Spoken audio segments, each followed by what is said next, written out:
आज हम लोग इस वीडियो में बेसिकली टेक्स्ट अलाइनमेंट के बारे में देखेंगे।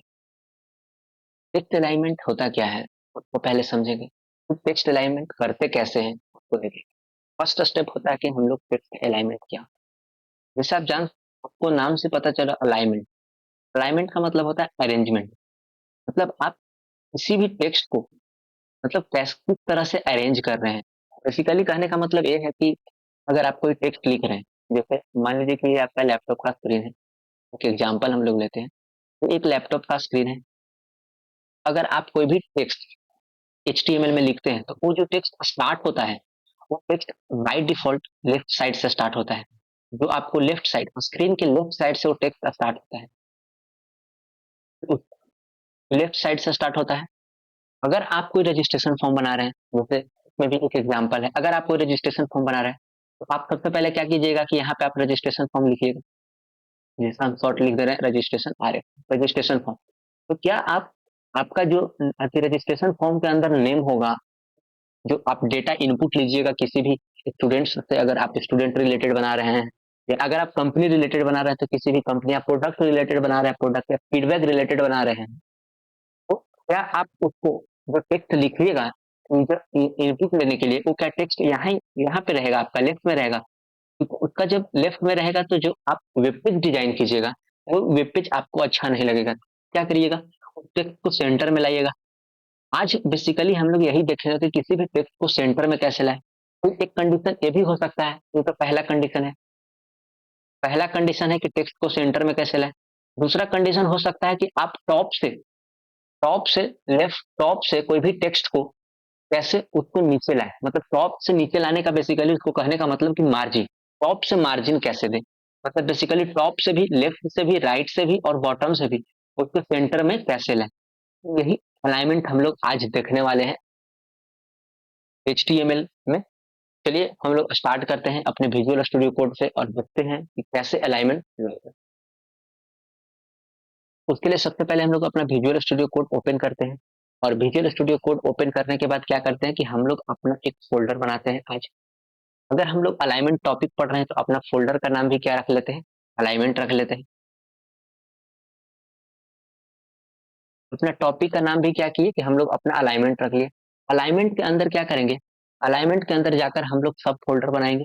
एक पहला फोल्डर जो बनाएंगे वो इंडेक्स, जो पहला फोल्डर हम लोग बनाएंगे वो index dot H T M L के नाम से बनाएंगे। बना लिए, इसके बाद क्या करेंगे कि जो नेक्स्ट CSS का बनाएंगे हम लोग स्टाइल डॉट CSS करेंगे। Style dot CSS।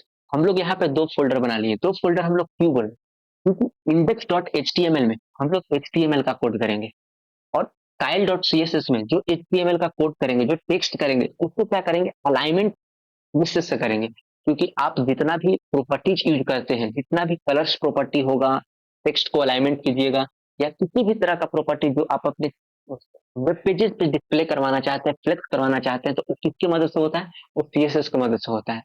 एक अच्छा प्रोग्रामर क्या करता है, मतलब एक अच्छा डेवलपर क्या करता है कि हर कोड को आप क्या कर सकते हैं, HTML में भी आप ये चीज ला सकते हैं। मतलब आप HTML में भी CSS का प्रॉपर्टी यूज कर सकते हैं। इनलाइन उसको बोलते हैं, उसको क्या बोलते हैं, इनलाइन। वहां पे थोड़ा सा दिक्कत होता है कि जब आप कोड को रीड कीजिएगा, मतलब जब जाकर पुनः उसको पढ़िएगा, तो वहां पे आपको कंफ्यूजन होगा। मतलब कंफ्यूजन सेंस में हम आपको बोल सकते हैं कंफ्यूजन होगा कि वो आपको लेंदी दिखेगा प्रोग्राम। जैसे कि HTML और CSS एक ही चीज में लिखे हुए हैं इनलाइन में, तो थोड़ा सा आपको कॉम्प्लिकेटेड, अगर बाद में कुछ टॉपिक नहीं समझ में आ रहा तो दिक्कत हो सकती है। उसी तरह से हम लोग क्या करते हैं कि CSS का कोड CSS में लिखते हैं। इसका एक बहुत सारे फायदा होता है। सबसे पहला तो रीचेबिलिटी बढ़ता है, रीडेबिलिटी बढ़ता है, मतलब आपको कोड को दिखने में एक अच्छा लगता है। फिर उसको बोल सकते हैं कि अगर आप उसी वेबसाइट को कहीं पे अपलोड कर रहे हैं, जैसे मान लीजिए कि गूगल पर, मतलब अपना एक वेबसाइट पब्लिश कर रहे हैं, कोई भी गूगल आपको वेबसाइट को क्यों प्रमोट करेगा, क्योंकि आपका जब भी एक वेबसाइट सिमेंटिक वे में लिखा हुआ होगा। सिमेंटिक कहने का मतलब कि आपका जैसे सिमेंटिक टैग हम आपको बताए होंगे, तो वहां पे तीन टैगों को हम लोग डिस्कस करते हैं। सबसे पहला डिस्कस जो करते हैं वो हेडर सेक्शन करते हैं। हेडर सेक्शन में उसको बोलते हैं नैव बार, ये सब सारी चीजें। इसके बाद क्या करते हैं कि नैव बार हो गया, नैव बार के बाद हम लोग मेन सेक्शन रखते हैं जो अपना कंटेंट सेक्शन होता है। इसके बाद हम लोग फुटर सेक्शन रखते हैं जिसमें मेरा फीडबैक होता है, फिर कुछ मेरा इन्फॉर्मेशन होता है जहां से कोई भी यूजर्स मेरे से कांटेक्ट कर सकता है, या मेरा कुछ मोर इन्फॉर्मेशन, जैसे अगर एग्जांपल लेते हैं हम लोग, अगर मान लीजिए कि मेरा कोई इंस्टीट्यूट है, या जैसे मेरा एक चैनल है, एजुकेशनल चैनल है, तो उस चैनल पे जितना भी मेरा कोर्सेस रनिंग है, उस कोर्सेस का सारा नीचे लिंक दिया हुआ रहेगा। वहां का नोट नोट का लिंक दिया हुआ रहेगा, जाकर आप वहां से विजिट करके क्या कर सकते हैं, सारा इंफॉर्मेशन ले सकते हैं हमारे चैनल्स के बारे में। इस तरीके का बेसिकली हम लोग सिमेंटिक टैग था। तो हम लोग अपने टॉपिक से नहीं भटकते हुए क्या करेंगे कि चलिए अब हम लोग अपना एचटीएमएल में अपना कोड लिखते हैं, कोई भी एक टेक्स्ट लिखते हैं, और उस टेक्स्ट को क्या करेंगे, अलाइनमेंट करके देखेंगे हर तरीके से कि कैसे अलाइनमेंट कर सकते हैं। सबसे पहले उसके लिए क्या करेंगे कि हम लोग एचटीएमएल बेसिक कोड लिखेंगे, और बेसिक कोड लिखने के लिए विजुअल स्टूडियो कोड में सबसे अच्छा और बेस्ट तरीका क्या होता है कि आपको ऑलरेडी जनरेट करके देता है विजुअल स्टूडियो कोड, एक बॉयल अप कोड, जिसको बॉयल अप कोड कहते हैं। तो बॉयल अप कोड कैसे जनरेट होता है, उसके लिए हम लोग क्या करेंगे कि सिर्फ एक्सक्लेमेशन करके और एंटर करेंगे तो मेरा क्या करेगा, जो विजुअल स्टूडियो कोड होगा एक बॉयल अप कोड क्रिएट करके दे देगा। अब तो यहाँ पे कोड क्रिएट करके दे दिया। नेक्स्ट स्टेप क्या करेंगे, अभी हम दो अलग अलग फाइल लिखे हैं, जैसे आप देख सकते हैं यहाँ पे एक index dot H T M L लिखे हैं, एक style dot C S S लिखे हैं। ये दोनों फाइल अलग अलग है, तो दोनों फाइल को एक बनाएंगे। एक कैसे होगा, मतलब दो आदमी अगर है अलग अलग, एक कैसे हो सकता है, या उन लोग में दोस्ती होगा, या फिर उन लोग का कुछ ऐसा रिलेशन होगा, मतलब ऐसा कुछ होगा कि जो उन लोग के साथ कांटेक्ट में आए, मतलब ज्यादा बातचीत करे, एक तरीके का। यहाँ पे बातचीत तो नहीं करेगा, दोनों फाइल्स बेसिकली क्या होगा कि एक फाइल दूसरे फाइल से लिंक हो। चलिए उसी फाइल को हम लोग लिंक करते हैं, तो लिंक करने के लिए क्या करेंगे कि यहाँ पे हम लोग लिखेंगे लिंक। लिंक लिखने के बाद अपना रिलेशन डालेंगे। रिलेशन क्या है उसका, स्टाइल शीट। स्टाइल शीट आप डाल सकते हैं, कॉमन चीजें हैं स्टाइल शीट। इसके बाद हम लोग एक एच आर ई एफ डालेंगे। एच आर ई एफ के बाद क्या करेंगे, हम लोग अपना सी एस एस पेज का नाम डालेंगे, style dot C S S. Style dot C S S डालते इसके बाद बंद कर देंगे। अब क्या हुआ कि मेरा style dot C S S में जितना भी चेंजिंग लाएंगे, जितना भी इसको प्रॉपर्टी को चेंज करेंगे, सारा का सारा प्रॉपर्टी जो डिस्प्ले होगा वो क्या होगा, HTML में भी डिस्प्ले होगा, और फाइनल वेब पेज में इसको डिस्प्ले होके मिलेगा। इसलिए हम लोग इस पेज को लिंक करना जरूरी होता है। लिंक कर लिए। अब इसके बाद हम लोग क्या करते हैं कि कुछ टेक्स्ट लिखते हैं। जैसे कहने का मतलब कि टेक्स्ट लिखने का मतलब सबसे पहले अपना एक प्यारा सा हेडिंग बनाते हैं, और हेडिंग का हम लोग नाम रखते हैं अलाइन।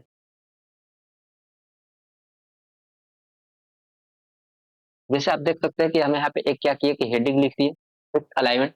और हम जब आप इसको एग्जीक्यूट करके दिखाते हैं, तो बेसिकली जो टेक्स्ट अलाइनमेंट होगा वो अभी लेफ्ट साइड से स्टार्ट होगा। हम क्या आपको बताए थे थ्योरी में कि जब भी आप अगर कोई भी टेक्स्ट HTML में लिखते हैं, तो वो बाय डिफॉल्ट जो टेक्स्ट होता है आपके लैपटॉप से लेफ्ट साइड से स्टार्ट होगा। जैसे ये टेक्स्ट क्या हुआ, लेफ्ट साइड से स्टार्ट हो गया। चलिए अब हम लोग क्या करते हैं कि कुछ पैराग्राफ बनाते हैं। मतलब ऐसे ही समझने के लिए हम लोगों के पास ज्यादा कंटेंट होना चाहिए, तो हम लोग सबसे पहले क्या करते हैं कि एक पैराग्राफ बनाते हैं। इस पैराग्राफ में लिखते हैं कि उसे लिखते हैं कि वेलकम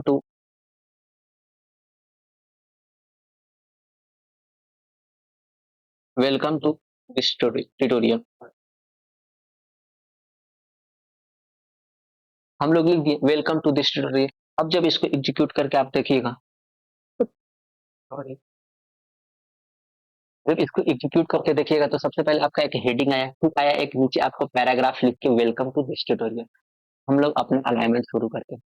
सबसे पहले क्या करेंगे कि हम लोग सीएसएस में जाएंगे। सीएसएस में जाने के बाद हम लोग क्या करेंगे कि अपने एलिमेंट को एक्सेस करेंगे। सबसे पहले हम लोग क्या करेंगे कि H1 एलिमेंट को एक्सेस करेंगे। एलिमेंट को एक्सेस कर लिए। इस एलिमेंट को एक्सेस करने के बाद क्या करेंगे कि जो टेक्स्ट अलाइनमेंट, तो वही सेम प्रॉपर्टी हम लोग क्या लिखेंगे, यहाँ पे टेक्स्ट अलाइनमेंट लिखेंगे। टेक्स्ट अलाइनमेंट का क्या करेंगे, टेक्स्ट अलाइन को अगर जैसे ही हम आप सेंटर करते हैं, तो देखिएगा जो H1 आपको लिखा हुआ था टेक्स्ट अलाइनमेंट, वो क्या होगा कि अब यहाँ पे सेंटर में हो गया। पहला मेथड्स क्या सीखे, टेक्स्ट अलाइनमेंट को अगर हम सेंटर करते हैं, अगर टेक्स्ट अलाइनमेंट को हम सेंटर करते हैं, तो मेरा जो टेक्स्ट होगा वो क्या चल जाएगा, सेंटर में चल जाएगा। मतलब लेफ्ट से और राइट से सेंटर में, टॉप और बॉटम से नहीं जाएगा। केवल क्या होगा कि लेफ्ट और राइट से आपको सेंटर में दिखेगा। चलिए अब हम लोग क्या करते हैं कि अपने, जैसे देखिए यहाँ पे क्या किए, थोड़ा सा और समझते हैं हम लोग इस चीज को। जैसे देखिए टेक्स्ट अलाइनमेंट तो सेंटर में किए, चलिए सही है, वो चीज सही है। लेकिन हमको वेलकम टू दिस ट्यूटोरियल को सेंटर में नहीं करना है। कहाँ करना है, हमको यहाँ पे करना है, जहाँ पे आपको कर्सर दिख रहा है। मुझे सेंटर में भी नहीं लाना है, बस यहाँ पे लाना है। तो कैसे लाएंगे, उसके लिए क्या करेंगे कि हम लोग पढ़ेंगे मार्जिन लेफ्ट। लेफ्ट से मार्जिन को बोलते हैं क्या, मार्जिन लेफ्ट। जैसे देखते हैं हम लोग एक पैराग्राफ को भी अपना एक्सेस करते हैं, पैराग्राफ को भी अपना एक्सेस करते हैं, और एक्सेस करने के बाद जो होगा जैसे लेफ्ट मार्जिन अगर हम लोग डालते हैं, देखिए मार्जिन लेफ्ट, तो आपको क्या करेगा, विजुअल स्टूडियो कोड सजेशन में डाल देगा। मान लेते हैं कि हम दे देते हैं 200 पिक्सल, लेफ्ट मार्जिन दे देते हैं 200 पिक्सल, तो देखिएगा आपको जो एकदम लेफ्ट साइड दिख रहा था ना, वो लेफ्ट साइड नहीं दिखेगा, देखिए यहाँ पे आ गया। इस तरीके का क्या कर सकते हैं आप, लेफ्ट कर कह सकते हैं। तो अब क्या कोई पूछेगा कि क्या हमको अगर इस साइड लेना होगा तो इतना पूरा स्क्रीन का हमको पिक्सल मापना होगा, नहीं। इस सेम चीज को क्या करना होगा कि आपको माइनस में डाल देना होगा। जैसे हम वैसे ही यहाँ पे क्या करेंगे कि आपको हम माइनस लगा देंगे। आप एक देखिएगा, जो अभी लेफ्ट से प्रिंट हुआ था वो चीज क्या होगा कि राइट से प्रिंट हो जाएगा। वो स्क्रीन से बाहर इसलिए चल गया क्योंकि 200 ज्यादा हो, हम लेते हैं 20 पिक्सल माइनस, तो वो चीज क्या होगा, वो चीज आपको राइट से प्रिंट होकर मिलेगा। जिस तरीके का आप लेफ्ट से प्रिंट होकर मिल रहा था, वो चीज क्या हुआ, राइट से प्रिंट होकर मिला। देखिए वेलकम, मतलब आधा कट गया।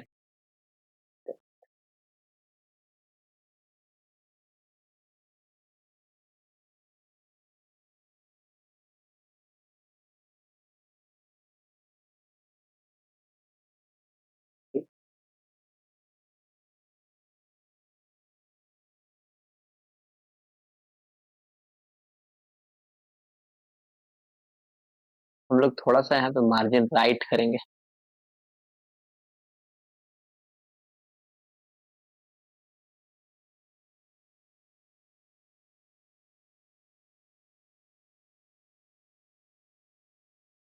देखिए माइनस जैसे ही हटाएंगे क्या होगा कि जो टेक्स्ट अलाइनमेंट बेसिकली क्या होगा कि वो राइट से मिलेगा, आपको वहां दिखेगा नहीं, इस साइड से आपको मिला, इस साइड से नहीं मिला। आप चाहते हैं क्या इधर से, तो देखिए टेक्स्ट अलाइनमेंट को आप थोड़ा सा चेंज कीजिए, टेक्स्ट अलाइनमेंट को क्या कीजिए, यहाँ पे इंड कर दीजिए। आप राइट से कर सकते हैं, राइट से जैसे ही कीजिएगा, राइट से जैसे ही कीजिएगा क्या होगा कि स्क्रीन के राइट साइड से आपको जो वेलकम टू दिस ट्यूटोरियल होगा वो प्रिंट होगा। जैसे देखिए वेलकम टू दिस ट्यूटोरियल क्या होगा, राइट साइड से प्रिंट हो गया। तो बेसिकली हम लोग क्या किए, इस तरीके का प्रिंट की, लेफ्ट राइट कैसे कर सकते हैं, किसी भी टेक्स्ट को सेंटर में कैसे ला सकते हैं। अब आप क्या कर सकते हैं, इसको टॉप और बॉटम में भी कर सकते हैं। तो लाइन को क्या कर सकते हैं, टॉप और बॉटम में भी आप कर सकते हैं। तो चलिए हम लोग देख लेते हैं कि टॉप और बॉटम कैसे करते हैं।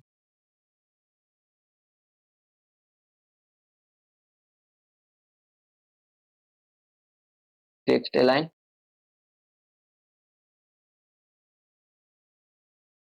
टेक्स्ट अलाइन नहीं कीजिए, इसके लिए एक हम और बताते हैं, मार्जिन फ्रॉम टॉप कर दीजिए। और मार्जिन फ्रॉम टॉप से मान लेते हैं कि हम आपको 200 पिक्सल करके दिखाते हैं, तो देखिएगा तो जो होगा 200 पिक्सल क्या होगा, आपको टॉप से आ जाएगा 200 पिक्सल। देखिए यहाँ था, यहाँ पहले प्रिंट हो रहा था पर अब यहाँ हो गया।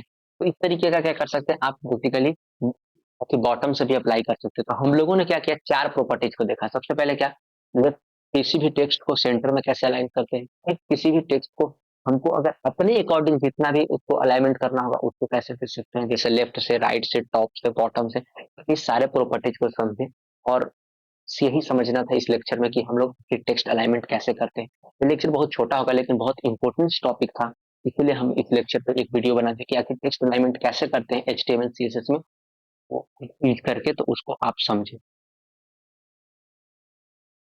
अब हम लोग क्या करते हैं कि इस लेक्चर को यहीं पे समाप्त करते हैं। अगर आपको वीडियो अच्छा लगा हो तो लाइक करें, शेयर करें और सब्सक्राइब करें। Thank you.